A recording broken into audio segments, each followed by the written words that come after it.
সোনাই বিধানসভা চক্রের 244টি বুথের সভাপতি, সম্পাদক এবং বিভিন্ন স্তরের কর্মকর্তাদের নিয়ে এক বৃহৎ কর্মী সম্মেলন আয়োজন করলেন কংগ্রেস প্রার্থী আলহাজ আমিনুল হক লস্কর। বাঁশকান্দি ও সোনাই ব্লক কংগ্রেসের যৌথ উদ্যোগে আয়োজিত এই সম্মেলনে ব্যাপক সাড়া পড়ে। অনুষ্ঠানে উপস্থিত ছিলেন কাছাড় জেলা কংগ্রেসের সভাপতি সজল আচার্য সহ সোনাই কংগ্রেসের বিভিন্ন স্তরের নেতৃবৃন্দ।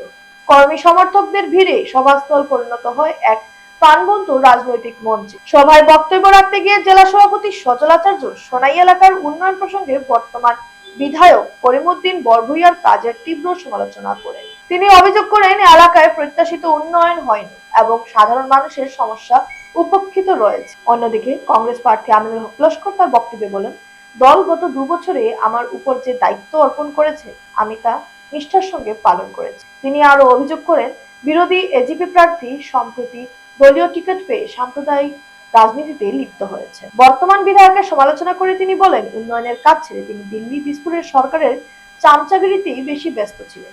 একই সঙ্গে তিনি কর্মীদের উদ্দেশ্যে আহ্বান জানান, ঐক্যবদ্ধভাবে কাজ করে আসন্ন নির্বাচনে কংগ্রেসকে জয়ী করতে হবে। দেওয়া হয়েছে। আজকে আমাদের মুখ্যমন্ত্রী বলেন যে আমি মুসলমান বিরোধী নয়, আমি মিয়া বিরোধী। তাহলে ফখরুদ্দিন আলম তো মিয়া নাই, উনি তো গড়িয়া। তাহলে গড়িয়ার নাম কেন বরদাস্ত করতে পারলেন?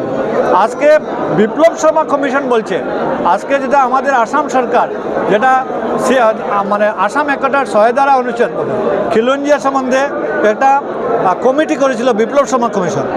বিপ্লব শর্মা কমিশনে রিকমেন্ড করেছে যে শিলচর মেডিকেল কলেজের নাম মইনুল হক চৌধুরী নামে করা হোক। আমরা শিলচরের মানুষ অপেক্ষা করতেছি।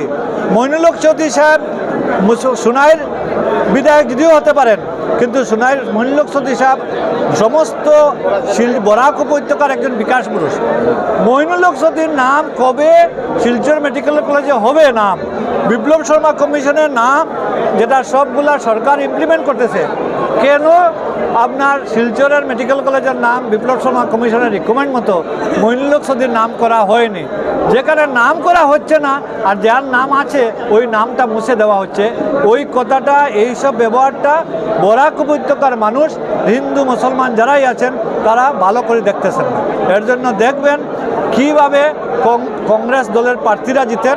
বরাক উপত্যকায় আপনারা দেখবেন কংগ্রেস দলের প্রার্থী আজকের দিনে নির্বাচন হলে 9 জনের উপরে জিতে।